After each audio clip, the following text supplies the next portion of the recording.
You're listening to Mouth Mentality, where we talk to everyday people about everyday food. Hello, and welcome back to Mouth Mentality. I am your host, Chef Heidi Marsh. We talk to everyday people about everyday food. And guys, this is episode 7, part 2 of a day in the life of a chef and my journey with food and the making of food. So, if you're following along with the class, we last left off on my job at the casino. And obviously, I didn't stay working at the casino forever. I lasted there about a year or so, which is typical for a young chef. I wanted to get out of opening boxes and just kind of that turn and burn. And I remember sitting on my front porch at my place in South Minneapolis, looking at the newspaper. Guys, this was back when you looked for jobs in the newspaper. And I found a little job posting, Lake Waconia. And I couldn't even Google where that was. I didn't even know, what's up. Maybe I could back then on MapQuest. And it said farm to table. And I was like, oh, what's this farm to table? Natural ingredients. Okay. They're looking for a sous chef. Okay. And I went out and I interviewed for the green room with Chef Kevin Kavalston. You know who you are, Kevin, if you're listening. Fantastic chef. He taught me everything about butchery, bringing in natural and local ingredients, and composing a plate. He had that French kiss from a French chef, and he really knows how to put a plate together in that kind of simple and American fashion with a little French twist. So I worked with Kevin for about a year, and I was still learning butchery of chickens and fish, and I remember having to dance with the chicken a little bit, and just kind of make light of it because I was still ooey gooey about cutting things up. And I worked on the line with Kevin, and I was so fast and so good that I would run the entree station and he would work salads and desserts. And this was about the time I was working on my pastry perfection. I was taking chemistry classes at school. I was still a full-time student, and I was making $70 cheesecakes and homemade blueberry pies and, just learning to master bread and pizza dough, and all the while grilling fillets and fish and braising chickens and learning about the slow cook of things and how to order food. So I was kind of doing that, a little bit of sous chefery, the farm to table, and we do special plate ups, and I was in charge of the Monday family night specials, chef's kind of prescribed menu of the evening, the prefix, if you would say, while still going to school in Minneapolis. And I decided that the trek was too much, and I kind of took a step back, and I got a job as a line cook at Solera, a tapas restaurant, not topless, tapas, where they did Spanish small plates. And it was convenient for me to go back to downtown Minneapolis and work, as my school was in Minneapolis as well. And I got to learn some new stuff about Spanish cooking. And I got to kind of rejoin the frat party, so to speak, with all the cheferys in downtown Minneapolis, all the guys, right? The boys club. And right away, they put me on entree station, which I think pissed a lot of culinary interns and culinary externs off. Because that was the hardcore, awesome position. You're not a fry cook. You're not a appetizer guy. You're not Grand Marché. You're in charge of the paellas.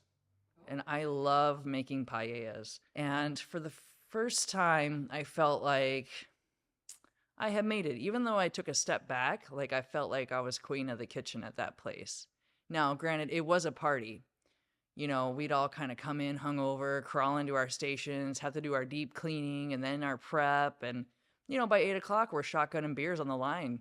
When chefs show up to the restaurant, they bring you cases of Pabst Blue Ribbon in a can, and you cheers and drink along with them. And Solera was unique that it had all these cool stations, and they really specialized in a lot of different foods from around the country of Spain. They also had, in the summer, this rooftop kitchen, and they'd have these rooftop raves, and the Yag Bomb girls would come in, and give you Yag Bombs. And I remember cooking up there, and the hood didn't really work that well. So there was like all this smoke in my face all the time, and I'd have like a grill full of food and smoke. So I had to get my chemistry class goggles on to keep my eyes clear so I could see what the heck was going on. And I remember like big restaurant guys like Tim McGee with my chef, Tig Nelson, coming up, and they'd see all the stuff I was cooking and all my tickets. And Tim would look at Tig and go, "Does she need a hand?" And he's like, "Oh, no, that's Chef Heidi. She's got this." And they'd ride the elevator down. And I remember Chef Eric Sather, he'd be like, "Let me put this fermenting kimchi in your cooler, and if the health inspector comes, just hide it. Don't let him find it." This was some time ago, guys. This was before like kimchi was allowed in the United States by the health department. So, yeah, this goes way back. I mean, I want to say like, early 2000s, where chef was like Eric Sather, he's working on his fermentation before it's even allowed, so they'd always like call you on your little radio or on your little house phone and be like, "Health department, find your hat," stuff like that, just to keep us in code. Now, Solera was a very clean place. We had a lot of side duties, a lot of cleaning and extra stuff we had to do, and they really took care of the food there. I learned how to do saffron risottos and poblano purees and just all kinds of fancy stuff. And even from time to time, I would work the front tapas bar with the guests, and I loved working in front of the guests. And one night, my special guest at the bar was Chef Kevin Kowalston, and he says, "Hey, Heidi, I need you to come back to Waconia and run my kitchen." And I was like, "What?" So that was kind of my tiptoe into being an executive chef. I went back to the green room. I got to run the kitchen, and this kitchen was so great. It was so like petite, and out the window was Lake Waconia. And lo and behold, the sous chef that I had, he bought the kitchen. So there out the door I was again, back to Minneapolis. And I took another line cook job at Bar L'Arcat. And let me tell you, if you've ever had to hand clean, like 1,000 pounds of Brussels sprouts at the end of a 10-hour shift, I mean, that was like raw dogging it, guys. That place was intense. We'd start the day 12 or 2, prep our stations meticulously. I was shucking oysters. I was making profiteroles. I was doing all kinds of little cutesy Frenchy things. And I was really into it, and I really wanted to earn my way up to sauté station. Well, guys, I didn't quite make it. I got an offer for a job at the Chilkoot Cafe and Cyclery, and it was for another executive chef position. So here was a kitchen that had no schedule, no recipe books, no kind of order whatsoever. And not only did I run the kitchen and kind of put all that stuff into place, but I worked the craziest brunches I ever worked in my life. So it was a good thing I learned how to flip all those eggs, because I was flipping the eggs. I was flipping my life away. Push and pull and frittatas, and the coffee roaster was right next to me, blowing bean flakes in my face. And I'd never seen so many bicycle people in my life, click, clock, their way through the cafe Saturday and Sunday mornings, waiting for their frittata or their croissant sandwich. Or these guys at this cafe would put everything in the freaking panini press. Everything went in there. Any Cuban sandwich, sure, I get it. The burrito went in there, the breads, and the owner had like this fetish with the pickled vegetables. And there was no recipe for it. But if you made it, like you could make it 1,000 times and try to like nail it down. And he was like, "This is not how they're supposed to taste." I'm like, so there was one guy that could make them. I think these two guys had a thing going on. I don't know. Justin, I'm just playing with you. But yeah. So, I kind of put things together. And this was the kitchen that I met Chef Luke in. Chef Luke, what's up? He came walking in the door from Upper Lakes, Michigan, looking for a relocation position as a chef. And I was like, "Bro, you're hired. I need a guy that can do, CSA dinners and kind of handle the nights," because I was up to my ass in eggs every day. There was no getting away from that brunch line. So we hired Chef Luke, and he was doing a beautiful job. He's like hand making gnocchi and stuff. Like he's having a really good time with it. It was kind of like a perfect job for him at that perfect time. And it was so perfect that he ended up taking over that kitchen. And I was out the door. So I had a thing. This was like 2 times my sous chefs were taking over kitchens. And I was like, cool, not this, something better. Well, I went back to that Barler cot and I went to that saute station that I coveted so badly. And I was working the saute station and making my sea bass. And, then I was kind of coveting that broiler station. And all the while, I'm just kicking out my handmade udon noodles and I just had these like particular dishes. I think there were 3 of them. There was a sea bass and the linguine and, something else. And those were my deals. And putting it all together, and one day I had like 12 sea bass to put in the window, and I put them all up, and the sous chef, he looks at me and he's like, Heidi, can't you pick sea bass that all look consistent? And I was like, well, bro, who's in charge of cutting the fish? And he looks at me all hungover and pissed, and he's like, you got somewhere better to be? And I'm like, the heck I do, and it's not here. And that was like one of the times where I just said, I'm out. I rolled up my knives, dropped my apron, cleaned out my locker, and I was out the door. And out the door I went on my way to the High-Low Diner. Woohoo! So back in the executive seat, I helped these guys with their vision. It was the diner without the greasy spoon. And these guys took a diner, like a 50s diner from Maryland, and transplanted it onto Lake Street in Minneapolis, and it was beautiful. And they're like, we want to do this thing. We want like donuts decorated with all kinds of food, and we need this donut, and we need pies, and we need all these things, and it's got to be fun. So I spent about 6 weeks or so crafting the High-Low Diner menu, and specifically about 2 weeks crafting the donut, the high top donut. So it had to be a risen donut, and you had to fry it.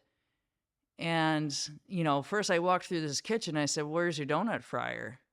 They didn't have the kitchen designs made for frying giant donuts. So we redesigned the kitchen and got all the inventory for the startup in the restaurant.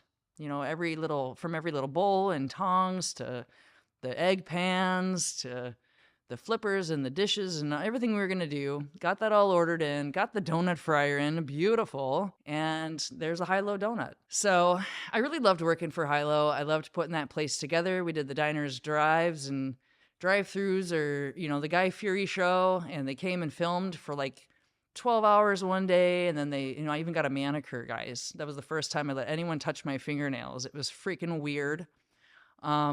But they said I had to do it. Yeah, so I got the manicure. They filmed for 12 hours, and then they're like, oh, we got to come back and film. We didn't get the things we wanted, and they had me saying things like crispy, crunchy, blah, blah, blah, and I was like, rehearsing the lines. And I tell you guys, this position was a unique position. It was like the first time I swung the diner doors open, and, I I remember a customer, she said, I got the lucky bay leaf in my soup, and in my family, if I get the lucky bay leaf, I get to kiss the cook. So I swung those doors open, and I went and found the lady, and she gave me a big smooch on the lips because she got that lucky bay leaf. And, and I continued to go out and touch tables and ask how things were going. And, people would show up with a card on it. It's, their 21 allergies on a card. And I'm like, well, where are they? Let me at them. And I'd sit down next to them. I'm like, what do you like to eat? What can I make you? And, that became my philosophy, is to really never let someone leave hungry, regardless of what they could or couldn't eat. So I took a lot of pride in the High-Low, so much so that I would show up on the 4th of July in my cutoff jeans and my cutoff t-shirt, my flip-flops, just to prep the fried chicken for the day after the holiday and to do my orders. So I'm standing there in my cutoffs, in my flip-flops, and I get a text on my phone. And it says, Chef Heidi, are you around? Adele would like to come and eat at the diner. And I'm like scratching my head for a second. I'm like, is this real? This isn't real. And then I remembered that the owners were like musician types, and they knew people that knew people's people. And I'm like, okay, hold on a second. I'm like, yep. That was my response, yep. And I went outside, and I lit up a cigarette, and I sat down. I'm like, wait a second. Is this 4th of July or April Fool's Day? Let me give him a call. So I call him up. I'm like, is this real? What's going on? And he's like, well, Adele's in town for her shows, and she wants to bring her family and her band and her entourage into the diner. Where are you? I said, well, in fact, I'm at the diner. What time would Adele like to come and eat? Because I want to see the fireworks tonight. I got plans, people. I'm putting my fireworks in front of Adele, whatever. This is America, people. I got priorities.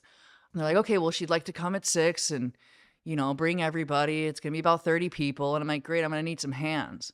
So I call up my sous chef and I call up a chef friend of mine from the Chilkoot, Big T.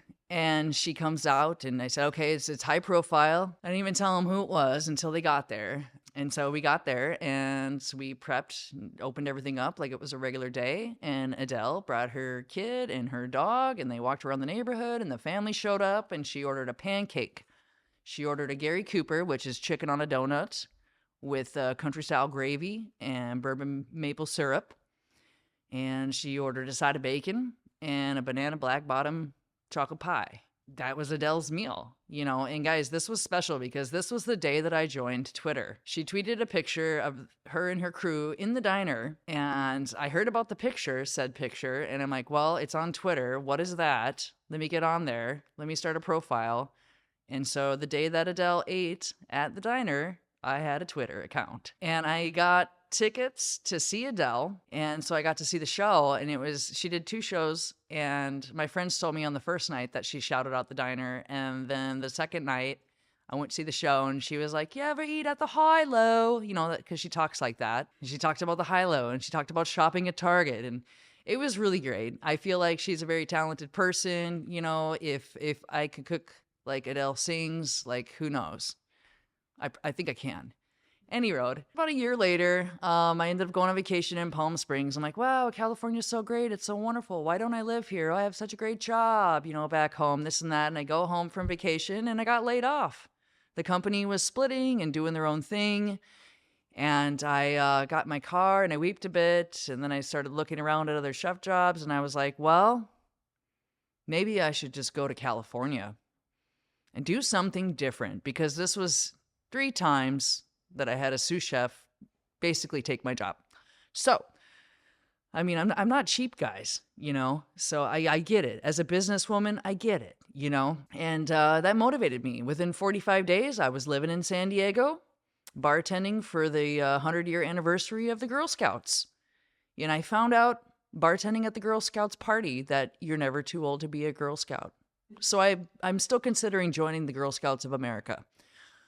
What's up? The cookies are fantastic. And they have holiday treats like nuts and chocolate-covered things and stuff. So keep that in mind around the holidays. And, speaking of doing something different, I ended up on a sport fishing boat 150 miles off the coast of San Diego, cooking and puking and snacking and puking some more, swinging side to side, eating saltines in my bunk like a little mouse because I was starving after 4 days at sea. And I realized if I just don't put anything in my mouth, it doesn't come back to visit me. But that's not sustainable for 4 days at sea. I had a blast, guys. Cooking on a sport fishing boat, being from Middle America, was like the weirdest, coolest thing. The first morning, 30 dolphins right off the bow. I think it's the bow, the front, the pointy part of the boat.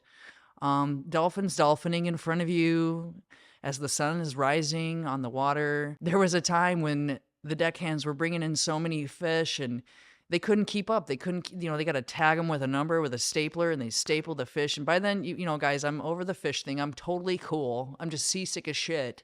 And I'm watching them. I'm like, they can't keep up. And I'm like, when in Rome, and I rolled up my sweatpants in my flip-flops, which is super dangerous with gaffs and hooks flying all over the place. And I started tagging fish. And there's lady fisher ladies out there catching all these big, 30-pound tunas and throwing them at me, and I'm tagging them. And, we had so many fish on that boat, I thought I was going to sink. And so what did we do? We started cooking them because, we were pretty close to limits, and we gotta cook up some fish. So we did some sushis and some tuna takis and some fish stir fries. And, these guys were eating pretty gourmet meals. And then, you have this bonus of like the freshest fish you'll ever see in your life thrown in your face, fish everywhere. And they had a ladies fish, so they're like, hey, chef, grab a pole, So I actually ended up pulling in a couple 30-pounders myself. I got some pretty fantastic pictures of myself and some of the biggest tuna I've ever caught in my life. That is not a sustainable job for a middle American. It was beautiful. It was the time of my life. I'd never trade it for anything in the world. You make a ton of cash and you eat a ton of fish, but chances are, if you're sick like me, it's going to visit you again. So back to doing something different. I get a call from a mutual friend of mine, and he says, "Yo, Chef," that's Chef Greg out of New York. "Yo, I got the weirdest thing. I think it's soccer. I don't know, but I want to connect you with Scott Swiger, and they need somebody up in Burbank, California. You down?" And I was like, "Yeah, let's go. Let's check it out." And Scott Swiger calls me, and the next thing you know, I'm talking to Joe Marsh, the CEO of Philadelphia Fusion and T1 Esports. Not my dad, not my cousin, uncle, brother, but Joe Marsh. And we joked about not being related, and maybe we are, we don't know. And did a phone interview with him, talked to Rostin Yu, one of the greatest GMs I think I'll ever know in esports. You know, it's not soccer, guys. This is video games. I'm gonna cook for gamers, and I'm gonna cook for gamers from 9 different countries. You know, we got Switzerland, we got the UK, we got Korea, we got Israel, we got France and Spain in the house. We got Canada. Hey, Canada's a country. And I'm like, how am I going to satisfy these guys? I got to do a tasting. I got to bring all my stuff, prepare a bunch of things in San Diego, drive 2 hours to LA, and feed like 30 people from 9 different countries. So I'm like, well, while they're testing me, I'm going to test them. So I put together this eclectic menu of all kinds of stuff, and I went up there to this, I roll up, it's this big mansion in Toluca Lake. I walk inside, and it's a gamer house, guys. There's, you know, wallpaper with all the Zombras and the characters from Overwatch League and all of these PCs in this big, beautiful chef's kitchen. And I start putting all this food out in front of these guys. And they're coming in pretty plain-faced. They're just kind of like, you know, what do we got here? And I tell you what, this is what they did. They ate so much meat. They ate all the meat. And you could hear, like, even some guys that were, like, from Korea that didn't really speak English were like, "Ooh, mushroom." So, you know, eating the meats, eating the mushrooms, eating all the potato. I mean, like, patatas bravas, because I'm like, oh, Spain, you know. So I'm just, like, throwing out all this, like, eclectic world cuisine. And I made a big salad, and, like, nobody touched the salad. And I'm like, well, they don't like green stuff. This is going to be tricky. How do I get vitamins into these gentlemen? Anyway, I kind of didn't want to hover. I just kind of peeped to see what they went for. And then I'm like, I'm going to let them enjoy their food. And I'm going to just go outside. And I walked outside by the pool, and I stood there, and I'm like, I can't believe this is happening right now. This is the weirdest, most different thing, thank you, universe, I could ever ask for. And went back in, and I looked at Rostin, and Rostin's like, "We like you. I like you." And I was like, "You like me?" In my mind, I'm like, "You like me? Oh, I like you too," you know? So that was it. I packed my bags and packed my pets, and within 2 weeks, I was living in Burbank, California, cooking for the Overwatch League Philadelphia Fusion. Guys, this was a wild time, and I feel like everything that I'd done in my entire career led me up to this point, right? I've cooked international food, I cooked healthy food, I cooked food for different allergies, and I did a little bit of content. I swung the door open with clients, you know, and I've done some high-end dinners throughout my career, wine dinners, beer dinners, kind of things like that, but this is like everyday eating and everyday people and everyday food, kind of like this show, you know? And it's front facing. But then you have these clients who 18 to 29 years old men don't really talk IRL to people. So, you know, the first couple of months, it was like, I don't know if they like this stuff. I'm watching like the consumption patterns, and I'm kind of like, you know, communicating with Rostin. He was awesome. He was such a good communicator. And he would tell me, like, the particularities. Like, they don't really like jerk chicken, guys. They don't like Caribbean cuisine, and that's cool, you know, because it's, like, overly spicy weird to them. They want a very simple palate. And I'm like, how do I get my bodybuilders to eat kale and spinach and those leafy greens that you need to process the proteins that you're munching? And so that's where the lasagna with the kale pesto and chicken cream sauce comes in. You know, you kind of got to find a way to sneak in the vegetables for Snillo. You know what Snillo, you know who you are, you know, and just there became a point where I started hanging up like 2 weeks worth of menus on the fridge, and I'd come in and I'd see like smiley face, frowny face, bunch of stars. So like it was a very simple way for them to communicate. But I tell you guys, by season 2, I had players that would normally not really talk much come in and say, "Oh, this is so great," or oh, I don't feel so good. This is what's happening with me right now. Can you help me? What should I eat? So we went from really not communicating to the kind of nonverbal writing communicating, pictographs, if you would, to them being able to open up to me. And I'll never forget when Poco, he had an interview and he was like, Chef Heidi's the greatest, man. She's like the team mom. And I'm like, bro, you're like 28. You're calling me your mom. But at the same time, I feel like I care for you guys. I care enough for you like a mother would. I want you to eat your vegetables. I want you to have your food on time in a well-balanced way. I want you to like the food. And if you're picky or whatever, let's make it all customizable. So I really started honing my esports craft for these guys. And it pays off. It pays off to really pay attention to what your clients want. It's not always like you need to put this, as a private chef, this Michelin star dish together every time. You want to have comfort food. You want to have balance. You want to have multicultural cuisine when called for, because it's everyday people and everyday food. They don't always eat five-star restaurant stuff. You can't really live on a rich diet like that. You need to have your pasta night. You need to have your hamburgers, your Korean barbecue. When it's raining outside, pay attention to the weather, people, which in LA, there's been rain, so we have a pho bar. We have a ramen bar. We do all kinds of different stuff. And if people can tell you that, I'm keto or I'm paleo or I'm on a low carb or I'm on a Whole30 or I'm got celiac or I can't eat this or I can't eat that, you kind of have to master your main menu around some of those particularities and still have some fun with it and not really stigmatize or single people out, and just do it in a general way so that it can be customizable to each particularity in the group. And you've got to have those special treats, right? So I make the Poco cookies. I call them Poco cookies because I'll call him a kid too, my son, my French son. You get pretty close with these guys. You work in their house, at least with the Fusion, it was their house. They lived there. They'd walk around in their chonies. They would scare you from time to time if you didn't know they were going to be there. And then all of a sudden, boom, there they are. Okay, yeah, team mom, I'm making cookies and cakes. Let's go. You got to give them treats. They're making playoffs. They're making clutch moves. Let's bake a cake. It's National Pie Day. Let's make strawberry pie because it's strawberry season. Let's have some fun. And, it's you want to embrace that role that you're in. You'd see these kids' face light up when they get a package from home and it's treats from their mother. So why not try to do that on a pretty average, a weekly basis? Keep the treats flowing, guys.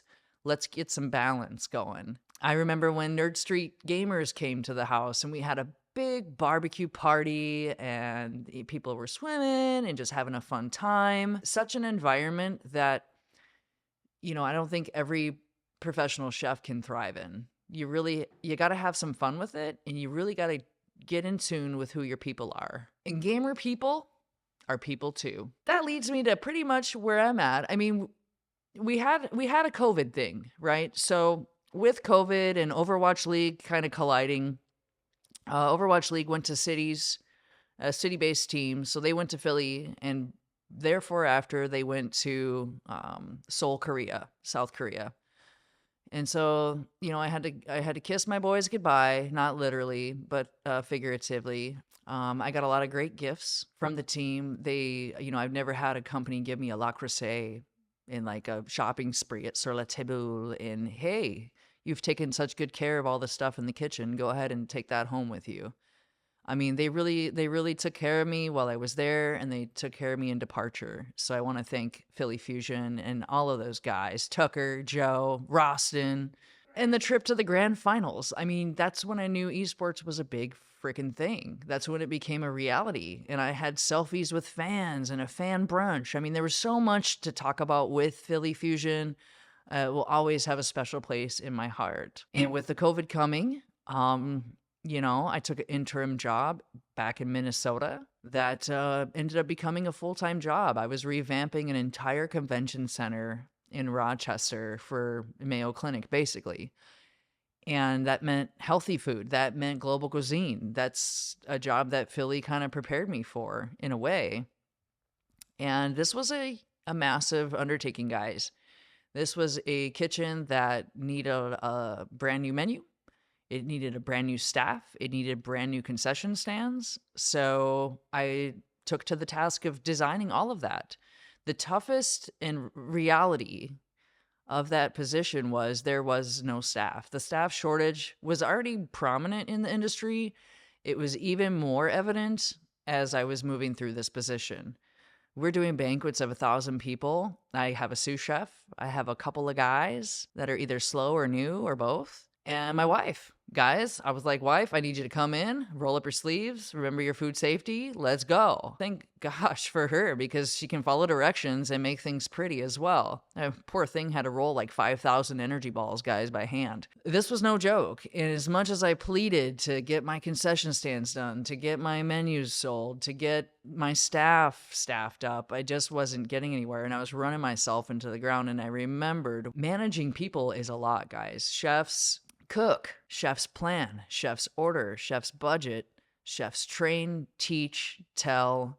There's so much more. The psychology behind being a chef and understanding people and patience, right? I had, 15 new temps every day, and I'd have like 6-8 people coming up to me every day, like, where are the boats? And I'd say, if one more person asks me for a boat, I'm going to put him in a boat and put him down the river in the backyard. Didn't get to that point, but I was ready to set the neighborhood turkey on them, like, let's go, guys. Let's get it together. Let's get training programs in place. I'm a big believer in systems. Systems create a reality. Systems create expectations, and expectations that actually deliver some sense of order, right? Because a kitchen is chaos. It is chaos without any kind of procedures, in training. Hair pulled out. I gave it the good 2-year try, and 20-pound weight loss. Yeah, there's a lot of steps. 160,000 steps in a week. Like, that was a lot of stepping. And I was interviewing for an esports gig once again for Team Liquid in Los Angeles, California. Not knowing whether or not I was going to get the job, my house was packed and I was Penske across the states once again. 2 dogs, 2 cats, 1 wife, Penske, and a car. Let's go. Final day of the trip, I pull into Palm Springs and I get the call and the offer to be the new esports chef for Team Liquid in Santa Monica, California. And I said, let's go. I mean, I did a stage. Don't get me wrong. They didn't just hire me out of the blue. I did a stage with these guys. I cooked, a lunch. I did some farmer's market shopping, procured my ingredients. I cooked a dinner. They said, we like you, in a roundabout sort of way. Actually, they put me up in a hotel for another night because my plane canceled. Evidently, I think it all comes down to esports chefing. You got to have a personality, guys. You cannot just be a robot. You have to be open to critique and criticism. You have to be kind of pliable when it comes to menu design and creativity. Like, you don't want to go overboard, and you still want to keep it customizable.